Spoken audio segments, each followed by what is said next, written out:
রবি আবার সকালে ঘুম থেকে উঠে আজ সে একটি ছোট ব্যাগ হাতে নিয়ে যাচ্ছে।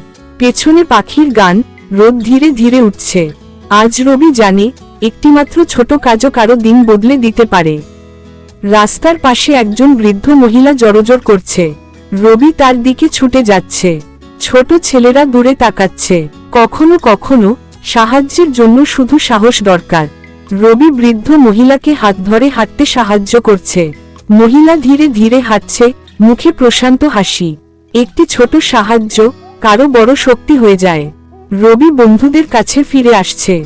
সবাই হাসছে। বন্ধুরা রবি এর কাজ দেখে অনুপ্রাণিত। ভালোবাসা ছড়িয়ে দেয়, শব্দের চাইতে কাজ বেশি প্রভাব ফেলে। সূর্যাস্ত, রবি এবং বন্ধুরা হাত ধরে দাঁড়িয়ে। পেছনে গ্রামের রাস্তা, গাছের ছায়া। ছোট ভালো কাজও বড় প্রভাব ফেলে। যে সাহায্য চুপচাপ দেয় তার মূল্যই সবচেয়ে বেশি।